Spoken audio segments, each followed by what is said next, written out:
Assalamualaikum dan salam sejahtera. Saya ada pengumuman pendek sikit dan saya perlukan pertolongan korang. Kalau korang ada nampak iklan-iklan macam ni yang guna muka saya, tunjuk skin cepat kaya macam ni, saya nak minta tolong dengan korang untuk komen dalam tu, bagi tahu dia adalah scammer, penyamar, guna video orang lain untuk scam orang lain.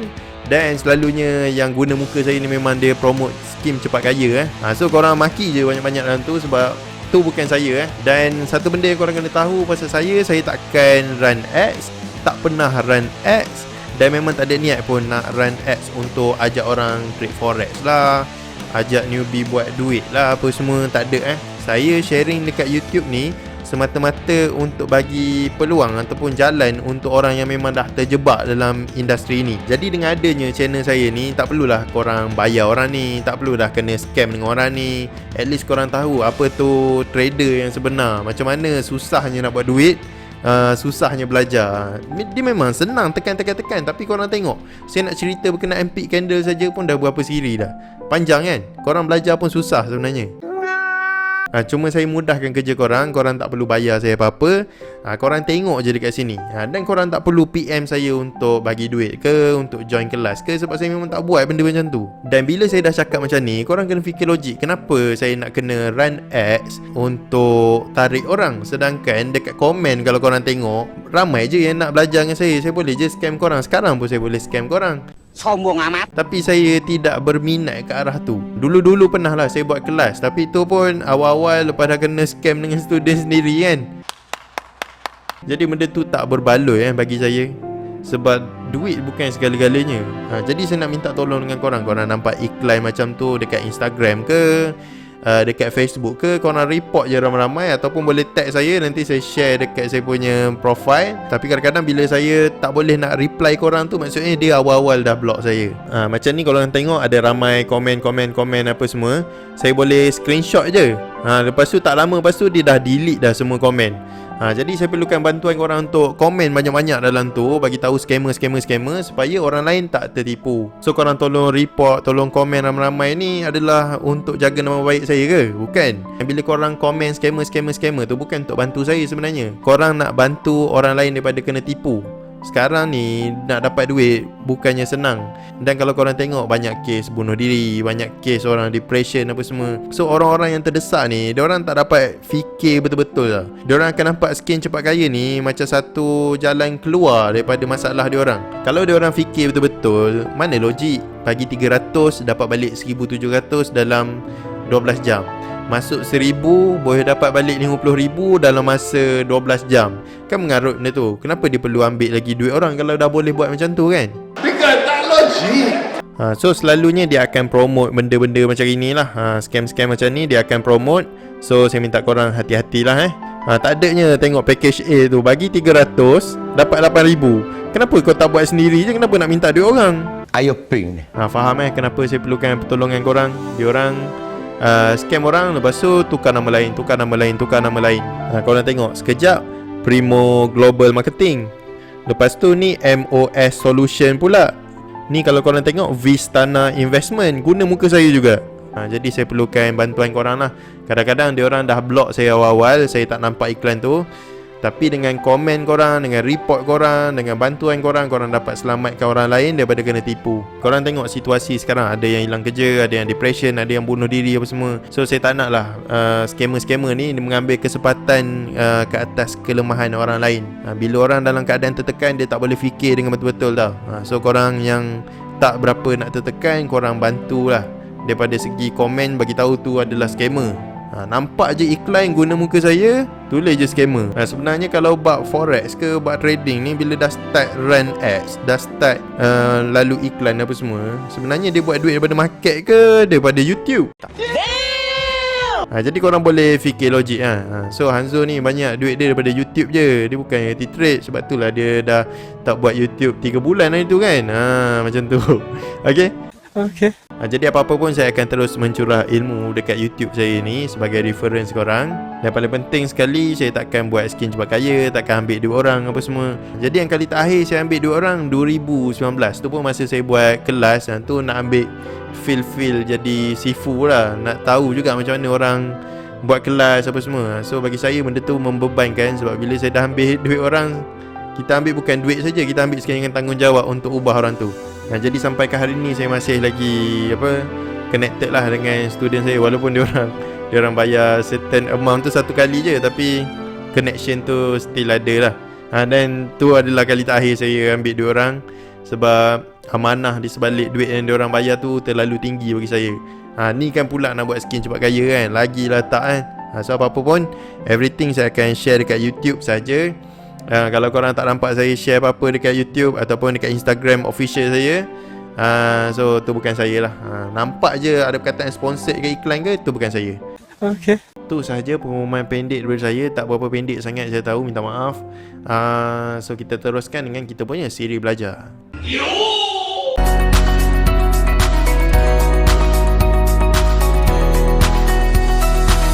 Assalamualaikum dan selamat datang ke YouTube channel saya. Dan kembali lagi kita di segmen siri belajar Forex yang disponsor oleh broker Hot Forex. Kalau korang nak support kita punya sponsor, korang boleh register account melalui affiliate link di bawah. Dan kalau korang nak confirmkan korang tim Hanzo ataupun tidak, korang boleh WhatsApp admin melalui WhatsApp link di bawah. Dalam masa yang sama, kalau korang nak dapatkan baju yang macam saya tengah pakai ni, baju collaboration pertama Hanzo dengan Hot Forex, so korang boleh PM admin juga bagi tahu korang nak baju ni.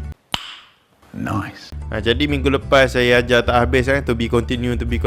Jadi hari ni kita nak sambung apa yang kita tak habis minggu lepas. Let's go. Okey, jadi minggu lepas kita dah sampai dekat, sekarang kita telah pun dapat penjelasan berkenaan perbezaan cara penandaan base dengan peak candle. So sekarang korang dah pun power lah tanda base dengan peak candle, insyaAllah.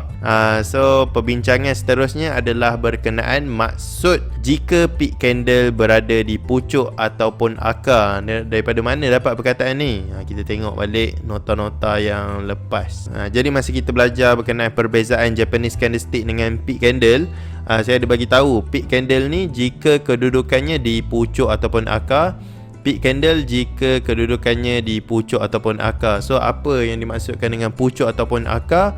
Hari ni kita akan study lah berkenaan ni. Apa yang saya maksudkan dengan pucuk ataupun akar adalah point first top ataupun first bottom dalam pattern double top dengan double bottom. Terdapat beberapa cara untuk menentukan pucuk ataupun akar di dalam pattern double top atau double bottom.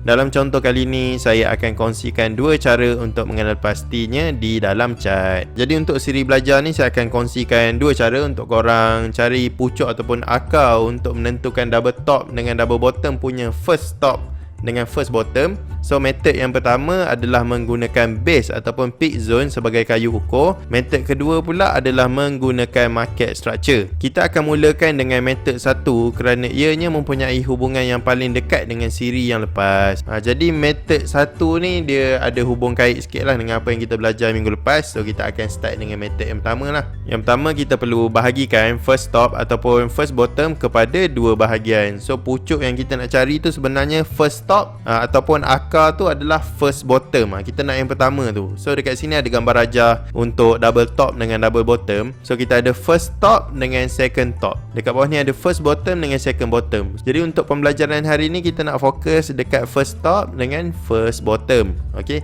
cuma untuk contoh ni saya akan tunjuk untuk first top je lah. Kalau saya buat first bottom juga, nanti video ni jadi panjang, nanti orang komplain. Jadi saya akan explain first top saja. So untuk first bottom, korang terbalikkan saja apa yang saya lukis. Jadi first top ataupun first bottom yang kita pilih tadi, kita akan bahagikan kepada dua bahagian, iaitu left side dengan right side. So kat sini ada gambar rajah lah macam mana keadaan left side dengan right side tu. So ni kita ambil first top.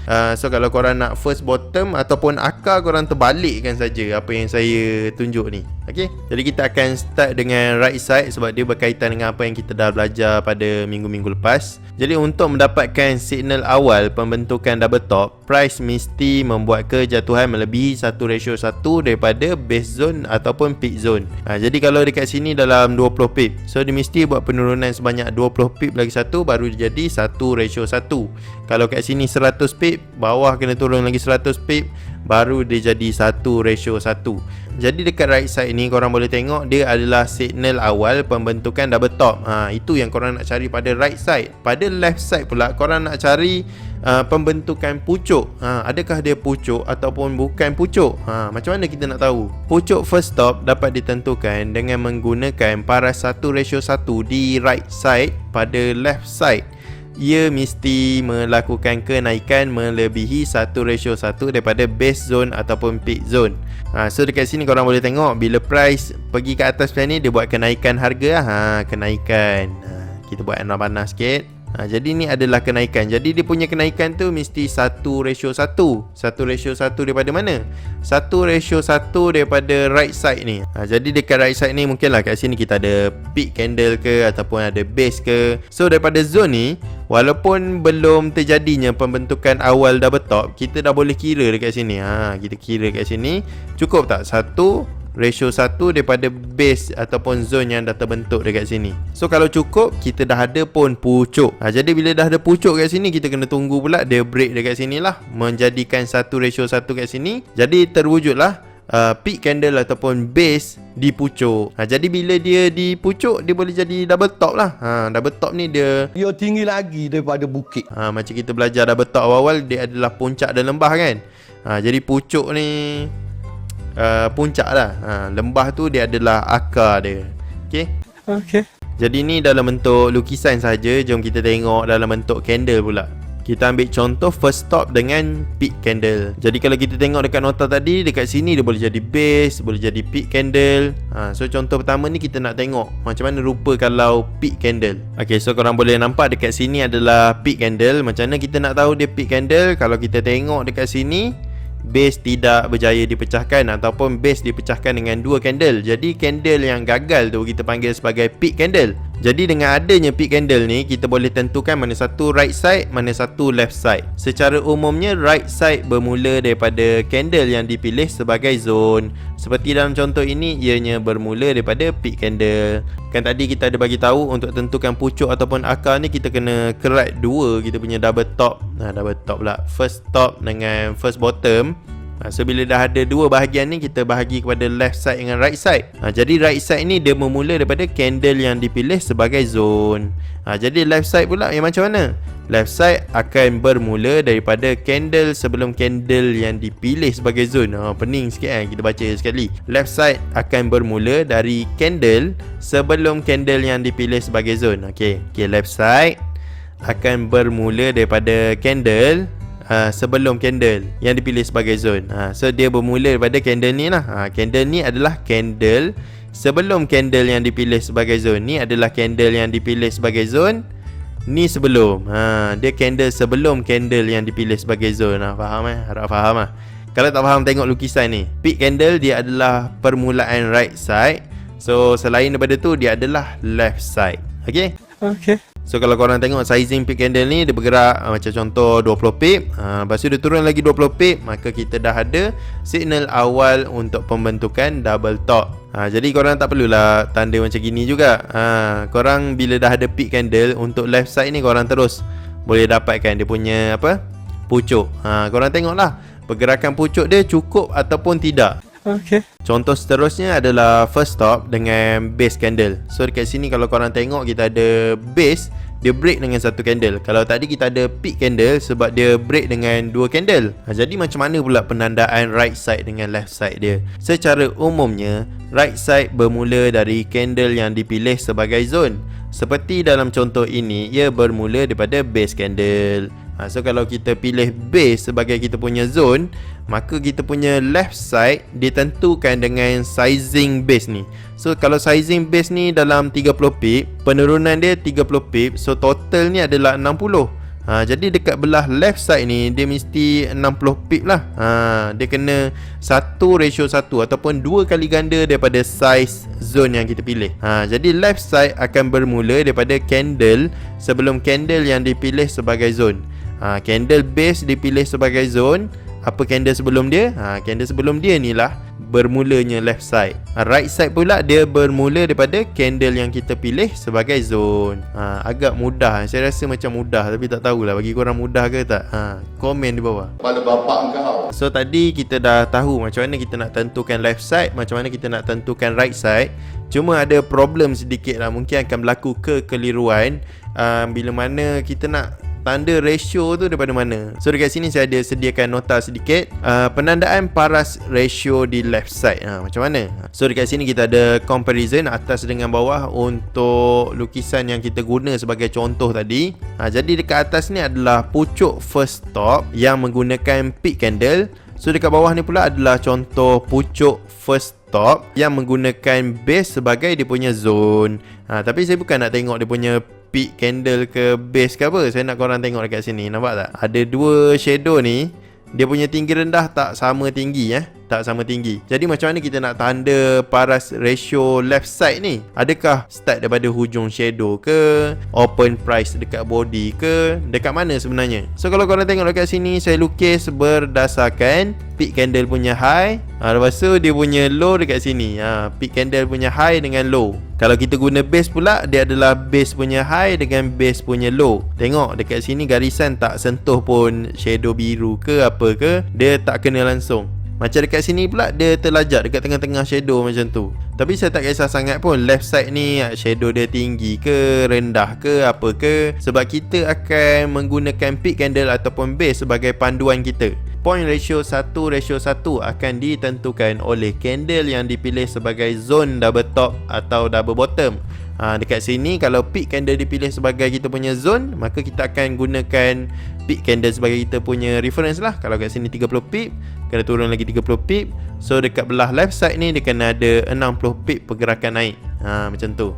Tinggi rendah shadow candle di left side tidak mempengaruhi level yang diukur untuk menentukan pucuk ataupun akar untuk double top dengan double bottom. So segala-galanya kita akan tentukan dengan candle yang kita pilih. So kalau contoh base ni 50 pip, maka dia perlu turun 50 pip. So left side ni kita kena ada kenaikan sebanyak 100 pip. Macam tu. Okay. So tadi dah settle dah berkenaan teori penggunaan method 1 untuk menentukan pucuk ataupun akar untuk double top dengan double bottom ni. Sekarang kita nak apply apa yang kita belajar tadi pada real chart. Jom. Allahu Akbar. Okay. Jadi dekat sini saya jumpa satu double top dengan configuration menggunakan peak candle. Jadi kita ambil vertical line untuk tandakan dia punya left side dengan right side. So dekat left side ni cukup tak dua candle? Dua candle pula. 1 ratio 1 daripada size peak candle yang kita pilih tu. So bila ada kenaikan 2 kali ganda daripada zone yang kita pilih ni, maka kita boleh assume ni sebagai pucuk lah untuk kita punya double top.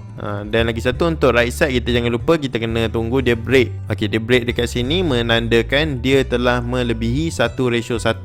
Jadi kita boleh buat entry kat mana? Kita delete dulu kita punya vertical line ni. Okay, so kat sini kita punya level, kat sini kita punya SL, kita punya TP menggunakan neckline. So kita ada entry, SL, TP, peak candle pun dekat pucuk. Okay, so kita tandakan nak bagi senang nampak. So kat sini korang boleh tengok kenaikan dia adalah 2 kali ganda daripada size peak candle ni. So bila dia kenaikan 2 kali ganda, kita boleh panggil dia sebagai pucuk. Jadi dekat sini saya jumpa satu double bottom dengan configuration peak candle juga. So kita ukur penurunan dia ada tak 2 kali ganda daripada size peak candle ni. Jadi kalau korang tengok penurunan dia melebihi 2 kali ganda daripada size peak candle ni. Jadi kita boleh assume ni sebagai akar ataupun lembah lah. Jadi ni adalah double bottom punya setup. So untuk kenaikan dia cukup tak 2 kali ganda daripada peak candle? Cukup juga. Jadi left side dengan right side ni dua-dua main peranan untuk korang tentukan dia lembah atau puncak lah untuk double top dengan double bottom. Cara ukur pun lebih kurang sama je untuk korang tentukan. Jadi kat sini kita boleh buat penandaan lah. Kita delete dulu semua ni. So kita boleh entry kat sini. Lepas tu SL atas sikit di sini. Lepas tu dia punya TP dekat sini. Okay, TP dekat neckline. Macam mana kita nak tahu peak zone yang kita pilih ni adalah akar? Kita refer dekat belah kiri. Nampak belah kiri adalah 2 kali ganda daripada size peak zone ni. Maka kita boleh ambil dia sebagai akar. Okay, dekat sini ada contoh double bottom buy dengan configuration menggunakan base. So kita tandakan dulu kita punya base macam ni. Lepas tu kita nak ukur kita punya left side dengan right side. Okay, so kita ambil color lain lah. Senang sikit kita nak nampak. So kita punya left side cukup tak 2? 2 kali ganda daripada zone base. So kita punya right side cukup tak 2 kali ganda daripada base? Cukup. So daripada sini kita boleh buat penandaan lah. Ni kita delete. So kita tandakan kita punya double bottom punya entry. So situ atas ni adalah entry, bawah ni adalah SL, atas ni adalah kita punya take profit line lah. So untuk double bottom ni korang mestilah pilih dia dekat akar ataupun lembah. So salah satu caranya adalah pergerakan penurunan harga dia melebihi 2 kali ganda daripada korang punya zone. Jadi macam dekat sini zone yang korang pilih adalah zone base. Nampak base ni berapa pip? Dalam 43 pip. So ni 2 kali ganda dalam 93 pip. Lebih 2 kali ganda daripada tu lah. Ni just agak-agak je sebenarnya, tak perlu precise pun. Yang penting korang tahu penurunan harga dia melebihi 2 kali ganda daripada size base ataupun size peak zone. Okay, dekat sini ada contoh double top untuk sell menggunakan configuration base. Jadi macam biasa kita tak payahlah lukis vertical tu kan. Kita terus tandakan tepi ni. So satu zone, 2 zone, 2 kali ganda daripada zone base kat sini. Maka kenaikan ni kita boleh panggil sebagai pucuk ataupun kenaikan yang menjadikan sesebuah puncak. Ketinggian dia. So penurunan dia cukup tak untuk menghasilkan double top yang valid? Penurunan dia pun lebih 2 kali ganda daripada zone base dekat atas ni. Maka kita boleh tandakan dia sebagai kita punya entry double top. So kita boleh tanda kat sini, SL kat atas ni, TP dekat sini, dekat kita punya neckline. Okay, so kalau korang tengok contoh dekat sini macam lebih kurang je dengan contoh minggu lepas apa semua kan. So lukisan dia memanglah sama, tapi kefahaman di sebalik lukisan tu apa benda. So korang kena tahu kenapa left side mesti melebihi 2 kali ganda daripada zone yang kita pilih. Sebab tak nak terjadi seperti contoh yang saya nak tunjuk ni.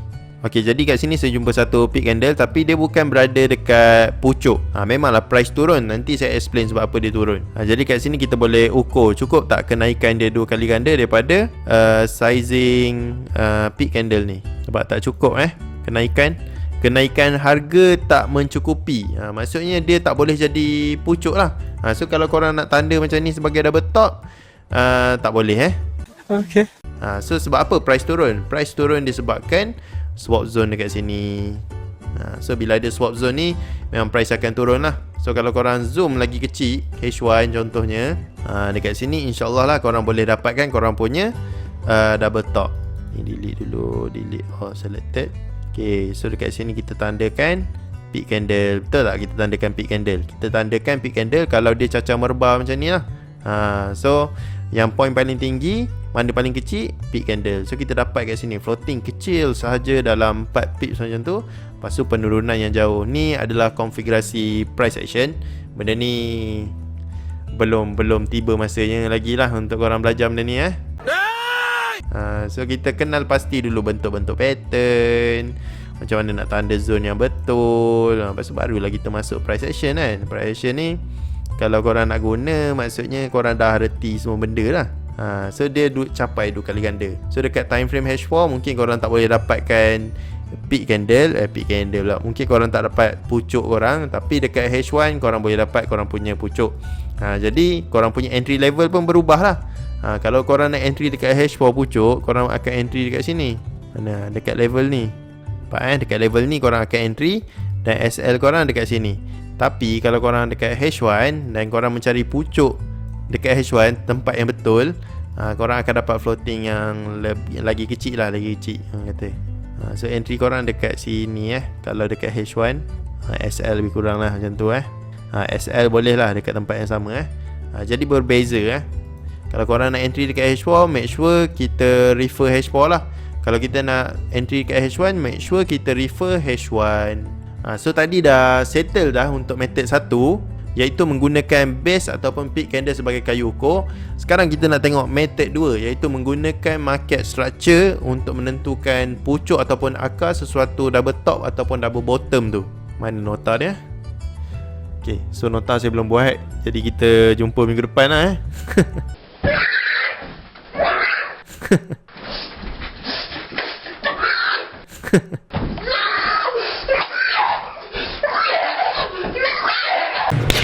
Jadi nota untuk method 2 saya belum buat lagi. Jadi terpaksalah korang tunggu minggu depan untuk dapat tahu macam mana kita nak gunakan market structure untuk tentukan pucuk ataupun akar untuk mengenal pasti double top dengan double bottom.